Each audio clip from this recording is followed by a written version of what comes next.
Welcome back, everyone. I hope you had a delicious lunch and you're ready to kick off your afternoon with the second half of our food and beverage day at Techstar Startup Week Dayton 2020.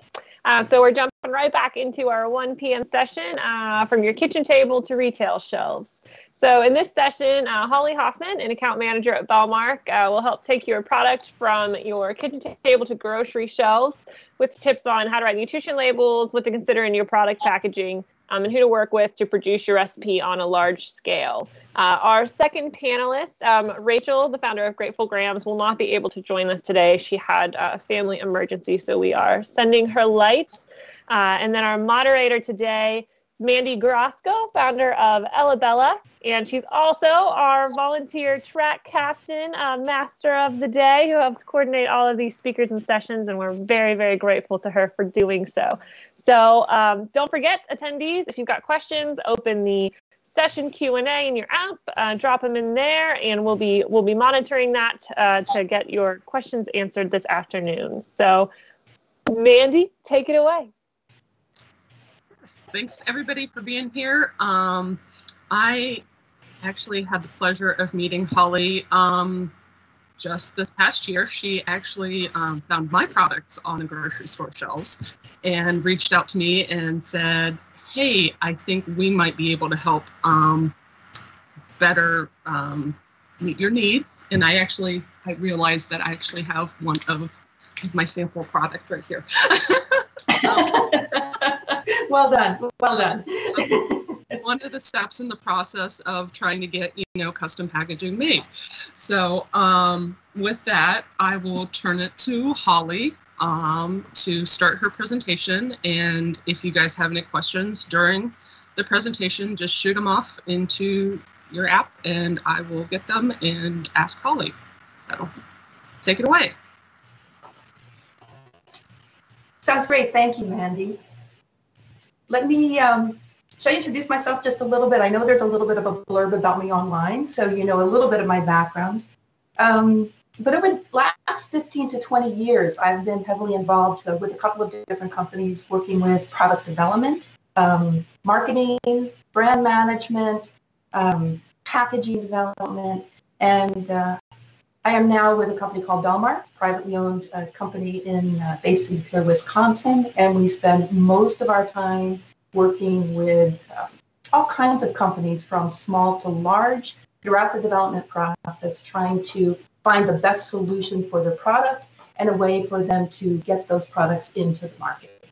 I did put together a very small outline that I'd like to share with everybody today just to help guide the conversation. Certainly, I don't want to spend most of my time talking and explaining the details of what I do. I'm really more interested in what it is that you do and your specific questions, and to see if I can help answer some of those for you.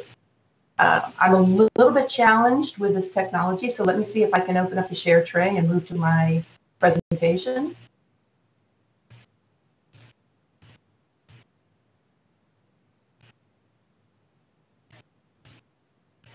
And that should appear in just a minute. Mandy, are you able to confirm that you see it? Yep, we can see it. Ah, excellent, excellent. Okay. So packaging with a purpose. Really, there are two very key things that I like to discuss when we're talking about packaging. One is performance requirements. It's absolutely essential that you give consideration to the performance requirements of your product. What is that product going to need in order to maintain its integrity on shelf? And secondly, marketing. There are marketing considerations. What story do you want to tell? How do you want to position your product? What's important for you to communicate to the consumer with your brand? And one of the questions that I run across quite a bit is, I have a product in front of me. I've developed my product. Now what do I do? What do I do? I have a grocery store that's interested. How do I get it into a package and how do I get it on shelf? So my recommendation is that you first start by defining your need. And be clear. Be clear on what you need for the performance of that product. How long is the shelf life going to be on that product? Do you have specific requirements for keeping it cold? Do you need to microwave your product? Is it a natural product? Do you need to make sure that you provide an oxygen barrier so you maintain nutrient content? There are a lot of considerations that go into the performance needs of your product on shelf through the distribution and retail channel. And secondly, your marketing objectives. What are those? Timing, another question that I get quite a bit. When do you engage a packaging supplier? Do I wait until I have my answer and then find someone to execute? Or can they be part of the development process? And then how do I know that I'm working with the right supplier? How do I qualify that supplier? And then I just want to talk a little bit about package and viewing that as an investment in your brand as opposed to an expense that needs to be fit into your budget. So in terms of performance requirements, I touched on this a little bit already. It's about optimizing quality. You want to maintain the quality and the integrity of your product over a certain period of time. Understand what those needs are when you're identifying the type of package is going to work best as your solution. Food safety, huge, absolutely huge. Those are considerations, particularly when you're working with the retailers. Tamper evidencing. How do you keep that product safe as it moves through distribution, through retail, and then into the consumer's hands? You want to be able to build that confidence with the consumer. How do you do that through your package? And then commercialization, which I find is a very key point for a lot of entrepreneurs. It's very easy to develop a prototype to say, this is how I would like to package my product. But is that solution scalable as your volumes grow, and can it be commercialized? If everything that you are going to be doing is by hand, this is not so essential. But if you do have strong interest in your product from a retailer, your solution, you must be able to commercialize it, and it has to be sustainable for you over time. Marketing, huge. We've taken care of the product. We're going to define what we need for performance. And then for marketing, you have a new brand, you have a new product. How do you sell that brand? What do you communicate to the consumer? Those are things to take into consideration, not just in terms of your graphics and in terms of the copy and of your story that you put on the package, but through that whole unit, the presentation of that and how it's going to merchandise on shelf. Communicating your brand identity is key. Telling that story. Give thought to positioning. Are you working with a price entry product, or are you working with a premium product? And understand what that means for the type of package or the features that you're going to use to embellish that package. One of the biggest trends that we see right now is in consumer experience. It's a very big move in the industry. And, it used to be that you would say that a consumer would take a look at a package from a few feet away, and within just a few seconds made a determination whether or not they wanted to pick it up based on what that package looked like. We've evolved beyond that now to what that package feels like. If you can get the consumer to pick up your package like the way that package feels, they are much more apt to put that into their cart and become a repeat buyer. So consumer experience, we can embellish that through value add features. Supplier engagement. Don't wait. If I can give you one very strong message, don't wait until you are all the way through the development process to engage with a packaging supplier.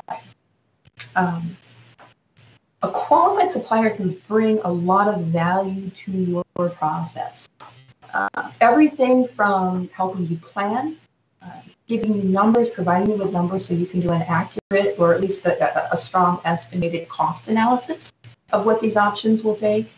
And if you're working with a co-manufacturer, if you've got parameters, then you have to stay within these parameters or package styles in order for your producer to actually manufacture and package that product. These are all considerations that the supplier can help you with and interface with your suppliers to help answer those questions for you. Again, confirm commercialization and scalability. Professionals in the field can help you work through that. Do you need R&D? Is your product so new that you need assistance with research and development? And this can be true if you have a very sophisticated product or you have a product in the emerging market. Fresh greens is a very good example for that. Fresh greens. Oddly enough, it's actually a focus of mine that I really love right now, but I don't want to go off track and get into too much detail. But if you're looking at fresh vegetables on shelf, a whole carrot versus a cut carrot versus a whole cucumber, cut cucumber, lettuce versus arugula versus spinach, basil, they all have different requirements in a package. Respiratory requirements, living products breathe. So part of our development process then is to calculate what that respiration rate is and to build that into an engineered structure so that you're extending the product quality, you're extending the lifetime of that product throughout the retail and the whole cold chain. Just one example. Cheddar cheese, Swiss cheese, completely different films. You find those in the deli. The material looks exactly the same. They're not. They can both be clear films. Cheddar cheese is very sensitive to moisture. You take that into consideration. Swiss cheese continues to gas out on shelf. The holes are created by a gas that is put into the cheese, and as such, it has different respiration requirements than does cheddar. My point is, if you have a very new product, engage with a supplier that can help you walk through those steps and help you optimize that solution. And project coordination. There can be a lot of moving parts. If you are moving with something that will be hand-filled, you know your product, you're working with a stock bag or a stock label, that's not so critical. But as you grow, or if your 3-year plan is to grow from A to B, it can really help to have someone to assist with project coordination and to walk you through that, someone with experience. And a qualified supplier should have that ability. So I've said qualified supplier a lot. What does that mean? Suppliers come in all different shapes and forms. One of the things that I learned during product development is that they have a lot of different capabilities and they can bring different levels of value to the total equation. They could be printers, meaning that they're printing a package. They might specialize in paper products such as pressure-sensitive labels, or they may work with flexible packaging. Some produce it as roll stock, which then goes into a manufacturer. Others have the capability to convert that, to actually print and convert that material into a pre-made bag. As you're assessing those capabilities, just think, I need to align those with my need. It can be a fantastic supplier, but if their capabilities don't align neatly with my need, it's probably not going to be the best choice for you. Market experience. If you can work with a supplier that understands your market, and by market I mean understands your product and its requirements on shelf. If you're working with a meat product or an ice cream or a microwavable vegetable, really it's going to be difficult to work with a supplier that packages nails or nuts and bolts. You should be working with a food supplier, someone that has experience with those products and can guide you in the right direction so you have a successful outcome. Product quality, request samples. Take a look at it. See if everything looks good. If you don't think it looks good, your product's not going to look good either. And then food safety. Food safety is highly critical these days, especially in food. You want to make sure that the facility has certifications and quality processes in place. SQF is really the dominant certification body at this point. You can request third-party audits. You can request FDA documentation for your material. You can request a material specification. These are things that a qualified supplier should be able to provide you with so that you can make the best decision for your brand. And then technical services. If you need technical services, any kind of development, sizing, identifying the needs of your product, research and development, ask them what their capabilities are, and the depth and the breadth of the resources that they have available. Logistics, key. Don't discount logistics. It makes a big difference, not just in freight costs. It makes a difference in response time. It makes a difference in lead times, in service levels. You will find brokers out in the world that utilize multiple printers and converters and multiple suppliers. Understand who it is that you are working with, where that company is based, and where your particular product will be produced. That will impact, again, total outcome. And then supply chain security. The bigger companies have always talked about this, and now the smaller ones are too, and of COVID. It has been extremely disruptive in a lot of industries. It's been extremely disruptive to a lot of manufacturers. And those companies that already have disaster plans in place have done a much better job of continuing to fulfill their customers' needs because they had a plan in place to respond. Again, ask questions. These are all things that help you to qualify a supplier. And most importantly, narrow this down a little bit and focus in on what is most important to you and for what you need to accomplish, and use that as your outline to identify the best supplier. I'll speed up. Sorry, Mandy, I'm talking a little bit too much. But I feel pretty strongly about it. So information. If I had to put this in a nutshell, and I lost my first slide, so we may revisit that at some point, but if I had to put this in a nutshell and leave you with just a really couple of key takeaway points. One is, as you're going through the product development process, make sure that you clearly define the performance objectives. Ask for help if you don't know what's needed to move your product from distribution into retail. And then also your marketing objectives. Those are two key points that you need to work on, not in isolation of each other, but together so that you can come up with the best solution for both. And then qualify your supplier. You might have a great solution, but if you don't have a supplier that can support that, it can be disastrous in the end. And engage in the development process sooner rather than later. Take the time to do the work up front. The old axiom of 80% planning, 20% execution really does hold true. And there are a lot of people out there that are willing to help you to make sure that the products go to market. It really is in everybody's best interest to shake things out and to review them ahead of time. So please take advantage of those services. And then something I feel very strongly about, don't think of packaging material as an afterthought. Packaging truly is an investment of your brand. It's a messenger of your product. It's a communication tool to your audience. It's going to build your brand. It's going to express your message. And it's going to draw in those consumers to see who you are. And it really goes a long way to build clientele. And in the end, make it work for you. There's no single answer. There is no single answer. Focus on your brand, your performance needs, and make it work for you. That was a lot of talking. Yes, and a lot of great information. And I agree. Packaging is an investment, and I know it can change along the way as your brand grows and changes. I like to think of like Coca-Cola. Everybody knows the Coke bottle and the shape, and they, I don't know at what point they started with that shape, but that is, everybody knows it.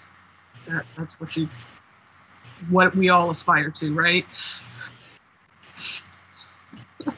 Yes. If we could only all be Coca-Cola. It's a great aspiration. But, even if no one has any questions right now, I would encourage you. I really believe strongly in small business development. I'm an Ohio native. It's been important to me for a long time.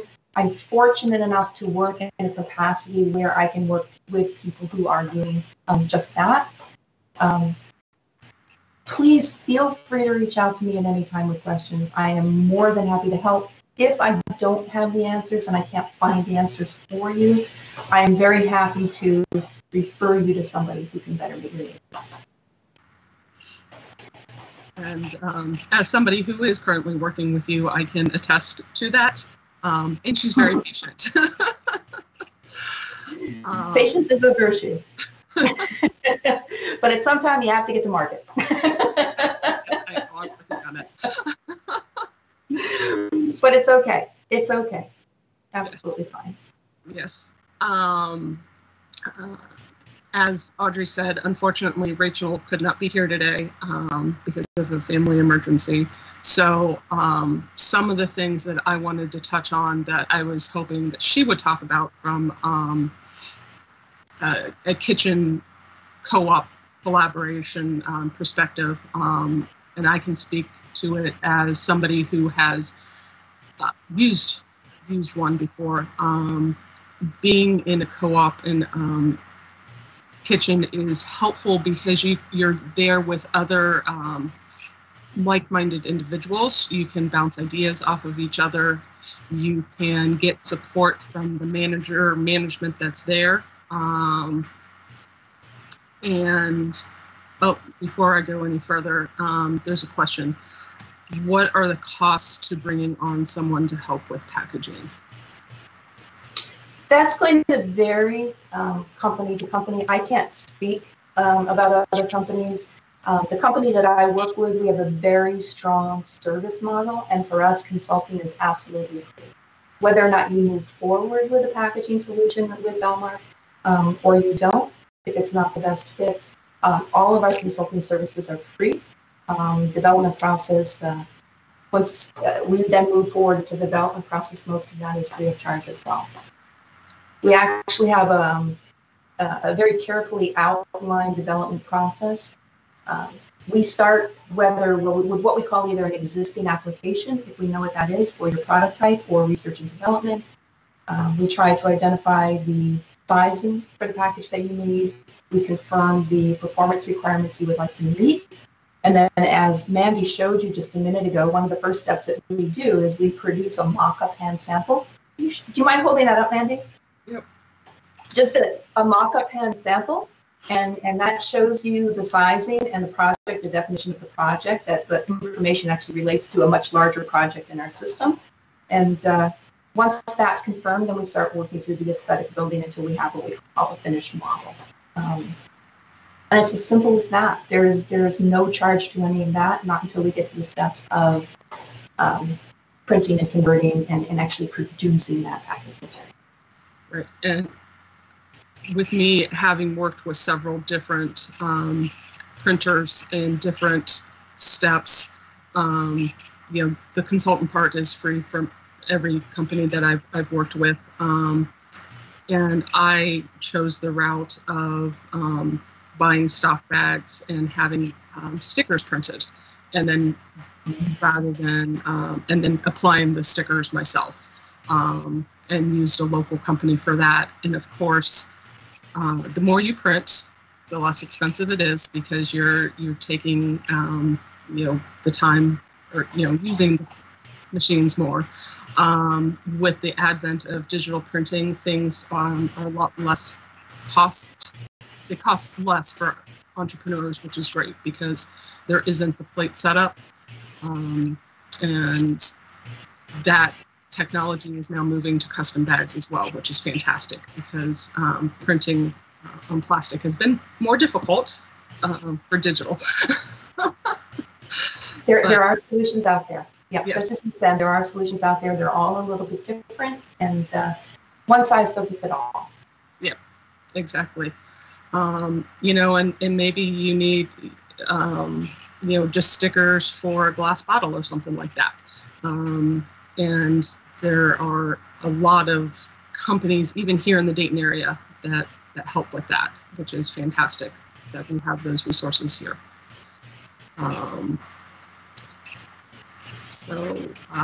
One of the other things that you need when you have, you're taking your product to market are nutrition labels.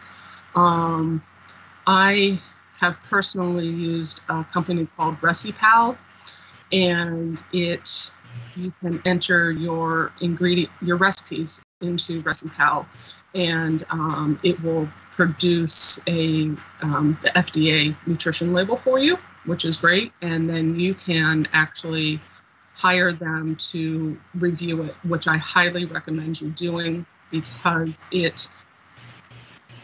standards, why you think you can read all the FDA guidelines and everything, which I did, and I thought I combed over them. I'm a very detail-oriented person. They still found some issues. I shouldn't say issues. They found a few things that needed to be tweaked, which I did. And then that can go on your packaging. And being kind of circling back to the incubator kitchen space or co-op kitchen space, that is something that those places can help you with as well. That was my one personal experience. I know that there are others out there. And being in that kind of environment allows for that collaboration, the feeding that energy off of each other, which is fantastic. And I really enjoy that. And it allows for sales channels that you may not have thought of otherwise, because people have ideas and experiences that you don't necessarily, and they bring that to the table, and you can grow together, which is wonderful. And Charlinda, if you guys were in the previous session, had mentioned that she is working on one, hopefully in their arcade. So there's that. There's a couple, there's one in Springfield, there's one in Fairborn, and there's a very small one in Centerville, which I actually help run, so it's a little self-plug there. And then there's Rachel's, which is down in Covington. There's also a very big one up in Toledo, SIFT, and they can do more, huge productions. You can rent it out space-wise and whatnot. Other routes you can go of being an entrepreneur is co-packing. There's some of those here in Dayton as well. You don't want to do the work yourself, or you can't do the work yourself. And you can hire somebody else to mix those ingredients and package it for you. Of course, there's the expense that goes with it, but then there's the advantage of you can do something else. With your time, you can run the business rather than working in the business. So. I find working with a lot of people, Mandy, it's very interesting to watch the process, because very often people do as much as they possibly can on their own. And as the business scales, I have the privilege to watch the businesses evolve from hand packing to using a co-manufacturer with very low minimums. All of a sudden we're exploding and we're looking for another co-packer and we're moving into roll stock material. So there is an evolutionary process with your product. And there are always solutions out there.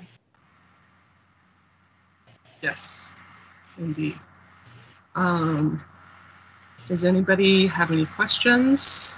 The chat's kind of quiet, so want to make sure, remind everybody to send their questions in. I think I've hit my talking points as well. So happy to answer anything you guys have. Sorry, I've got a bouncing kid here. There he is.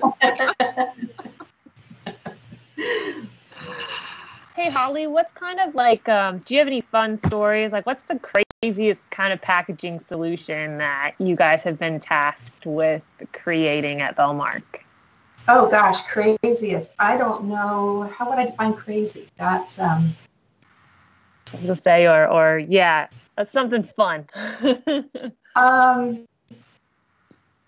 Well, fun is very difficult. I don't know that I have that. Really, one of the most interesting things to us, I think, at this point is, or at least for me, is working with emerging markets. And one of the biggest that we see right now is with vertical farms, indoor vertical farms. And I don't know if anybody listening to this is aware of vertical farms, where your local produce is coming from at this point. But there's a big push to regionalize and localize where your fresh foods are coming from. And as part of this, we are supplying what we call a living film that goes over the top of the tray that either holds lettuce or fresh cut vegetables. And this was a very long development process, but it's very exciting to see the results. And as part of this, when we work with a customer, we're actually having them deliver to us their produce products as they're going to have it packaged, whether it's cut, whether it's whole. And we measure the respiration rate of their living product. Lettuce, we're actually measuring the breathability, the exchange between oxygen and carbon dioxide. And then we are using a laser to make micro perforations in that film that match to the specific respiratory needs of that particular product. And the results have been very exciting. In a lot of cases, we've been able to extend shelf life twofold over what it was before. And being able to have your products extending that shelf life double in store and being able to provide a higher quality product to the consumer is just so well aligned with this big move towards vertical farms. And it's a very exciting thing to be working on. I like fresh foods, that's part of it, but also if you think about the world and the direction the world is going and consideration over water supply and fresh food supply, this type of indoor farming is something, their little modules can be dropped in all over the world where outdoor farming simply isn't possible, whether it's because of climate or because of soil or because of space. So this to me is working with an emerging market, and I think that's really one of the most exciting things that I've worked on in some time, because I feel like there's a big contribution not only to the technical aspects of that particular packaging type, but also that as a company and as an industry, we're working towards something better to solve a global problem. So that's one of my favorites right now. Fun. Denny asked, Demi asked to list the co-op kitchens or shared kitchen spaces again. So there is the Spark Kitchen in Fairborn, and there is Cohatch Community in Springfield, and SIFT, which is CIFT, I forget what that acronym is. Center for Innovative Food Technology. Yes, since you're right around the corner. And, I don't know all acronyms, but that one I've got. And Incubator Kitchen Collective, which is in Newport and Covington. I believe she has 2 spaces down there. And not only going the co-op route or, shared kitchen route, it is finding, a possibility of a restaurant that's closed on Monday and using their space on Monday. Using or off hours. It's thinking creatively, it's thinking outside the box. And there is another kitchen space somewhere in West Dayton, I think. I can't remember the name of it right now. I'll try and get that information to you later. But it's not always about having your own storefront or having your own physical space. You can find those places that can share with you, or you go in together with somebody else to share that cost.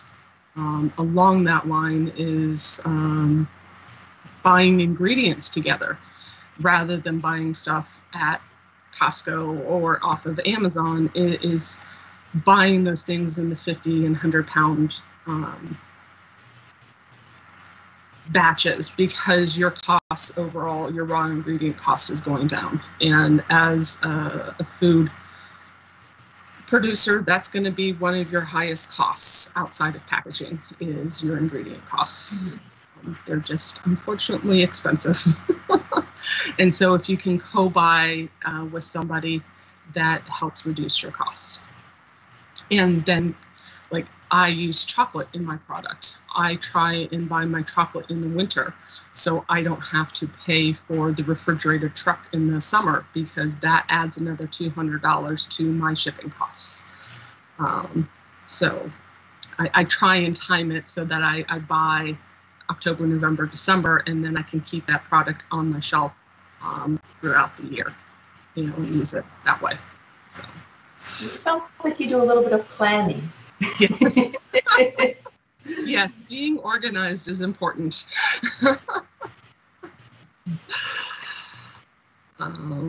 But it's really an exciting process, you know, and for those of you that are embarking on it and you have a great product that you want to get to market, all power to you. It's exciting. It really is exciting, and I hope that everybody is successful in what they do. Yes, yes. Any other questions from anybody? I'm surprised there's not at least one question, or 2, 3, 4.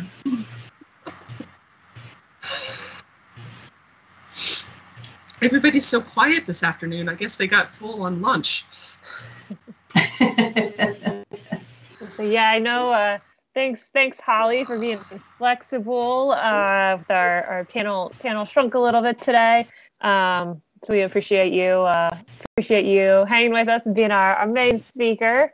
I'm okay wrapping up a little early if we don't have questions coming into the chat. Give folks a little extra break before we kick off our 2 o'clock. I really enjoyed hearing about the vertical farms and the vertical gardening. It's a personal interest of mine as well, and just some of the urban farming concepts. So I hadn't even thought about the packaging elements of that. So it's really cool to hear about some of that really innovative work being done in a space people probably don't think a lot about. No, there's a lot of things that are invisible to the consumer, but you're right. There's a lot of development that's going on, and it's a very exciting time, because I feel that now there are a lot of companies out there that are working towards the future of our food supply, which really is primary, and very resistant to any downturn in the economy. Generally, people are going to continue to eat as best they can. Yeah, I know in Dayton, there's several organizations that are working to tackle the food desert areas that we have in our region. So we are recording these sessions and these talks. So I'm definitely going to plug that a little when we share those links. I think some of that community would really appreciate learning about some of this too. So yeah, thanks for sharing that today. No, absolutely no problem. So yeah, and thank you for your time. We'll go ahead and wrap up here.